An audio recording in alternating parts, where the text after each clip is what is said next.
Be Wealthy and Smart, episode 1295.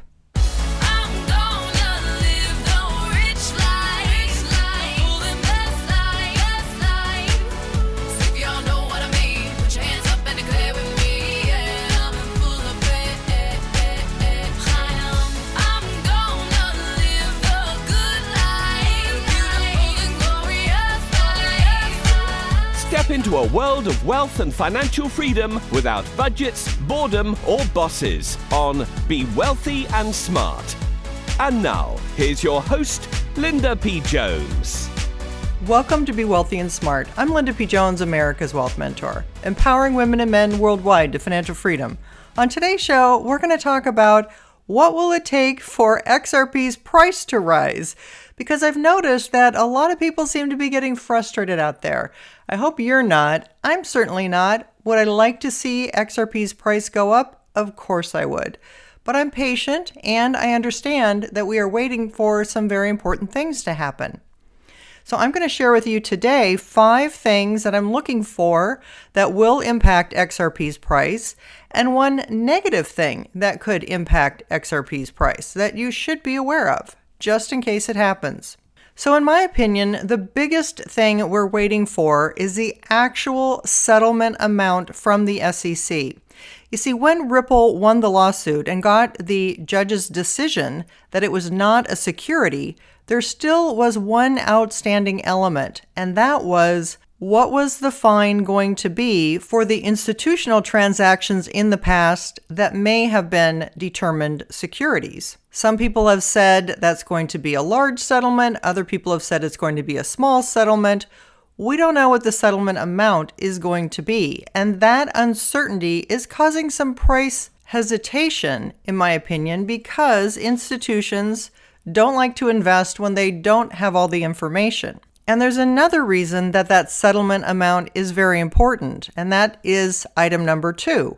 And that is, Brad Garlinghouse has said Ripple cannot have an IPO until they have the settlement amount and until that whole lawsuit chapter is closed. So right now, he says they're not planning an IPO. And that's keeping the price of XRP and Ripple stock in check. Again, once we get the amount of the settlement, then we'll have clarity, we'll know what the amount is. That will unleash Brad Garlinghouse from having to put the IPO on hold, and that could mean that he could announce an IPO, which would be beneficial for both Ripple stock and for XRP. Number 3, of course, we're waiting for crypto legislation. Now, crypto legislation may not happen until next year, but that doesn't mean that XRP won't rise before legislation. In fact, those riddlers who are out there have been telling us for years that we're going to see the price rise before we get legislation. If they're right, then we could see XRP go back to new all-time highs in 2024 if we get the settlement amount and get that all tied up.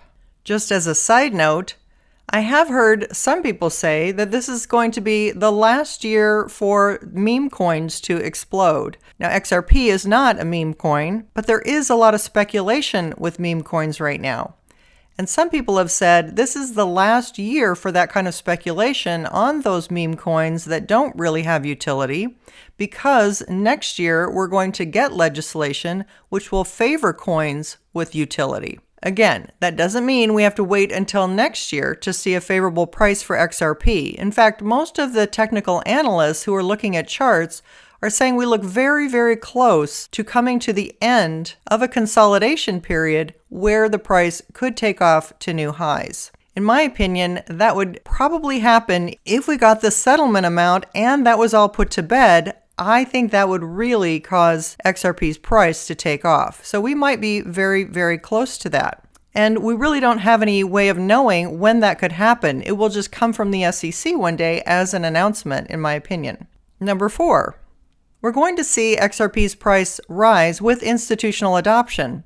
Now, institutional adoption in a bigger way will happen once we have legislation and laws around crypto, which we're still waiting for. But some institutional money has already invested. such as family offices and private wealth, in which 1 to 3% of their assets have been allocated to one form of crypto or another. In many cases, it's been allocated to Bitcoin because it's the original and it has a longer track record. So the institutional market and that huge wave hasn't really come into crypto yet. Now we're still at the $1 trillion level for crypto. We got to $3 trillion at the all-time highs in 2021. That's just scratching the surface. The actual projections by 2030 have been as high as $100 trillion in the crypto market, which would include tokenization of additional assets plus institutional and retail money. So if they're right, we've barely scratched the surface at 1% of that amount. And number 5, the halving cycle. The Bitcoin halving cycle traditionally is the part of the 4-year crypto cycle that really kicks off the bull market in crypto. That's supposed to occur around April this year. But the reality is crypto's on the same 4-year cycle that the presidential election cycle is on. So it doesn't have to wait for the Bitcoin halving. It just usually does coincide with the beginning of the real strong bull market. So those are my 5 things that it will take for XRP's price to rise. The settlement amount, which will lead to the IPO announcement, which will lead to eventual legislation, institutional adoption, and this year, the halving cycle kicking off the bull market. Of all of those things, I think the settlement amount is the most important, along with the halving, which is the crypto cycle. Because a rising tide lifts all boats, when the crypto cycle kicks off, all cryptos should do well. Now, what is the worrisome part that I'm concerned about? The one worrisome thing I'm concerned about is this Bitcoin ETF situation. With the announcement of the Bitcoin ETF, Bitcoin has come up in price quite a bit, and this could be a buy the rumor, sell the news kind of an event. That means in anticipation of an event, prices rise, but then when the event is announced, prices fall. Cathie Wood has said this could be the situation, a buy the rumor, sell the news. In other words, she sees that Bitcoin's price could fall when the final announcement of the Bitcoin ETF is made. Now, it could go one step beyond that. It could be that the judge actually disallows the Bitcoin ETF. That is actually on the table.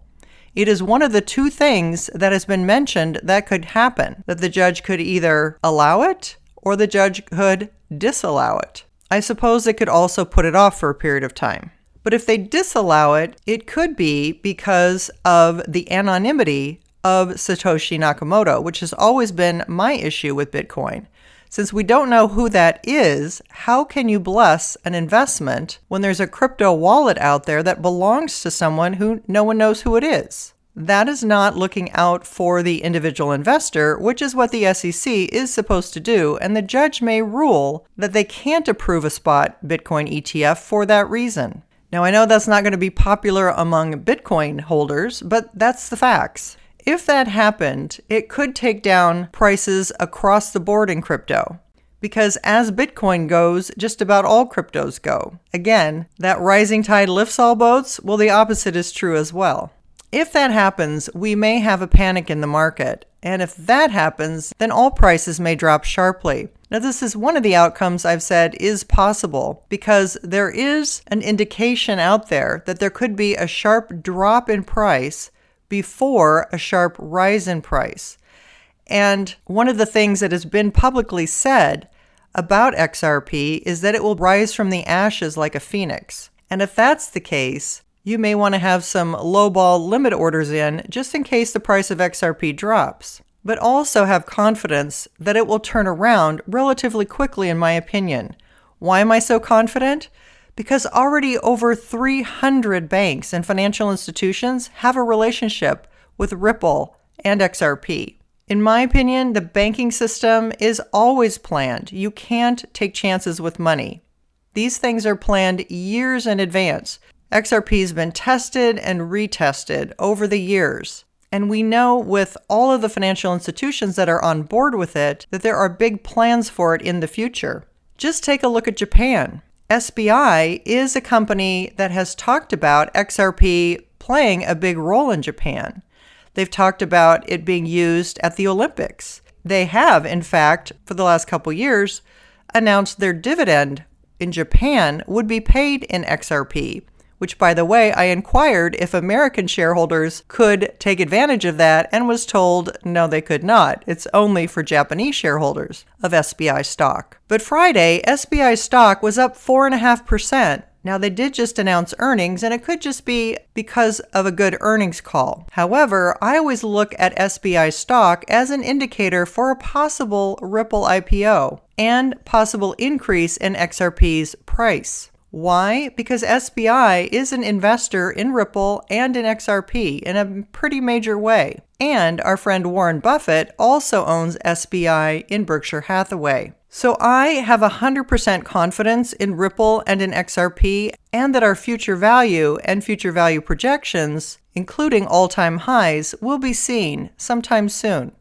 I can't say when, but I can say there's some good things on the table, and once this settlement is out of the way with the SEC, I think that is going to allow the floodwaters to come into XRP and Ripple and really get a lot of things going into motion. So if you see a drop in price in XRP, it may just be the last time that you have an opportunity to buy at such a low price. But in my estimation, it won't stay low for long.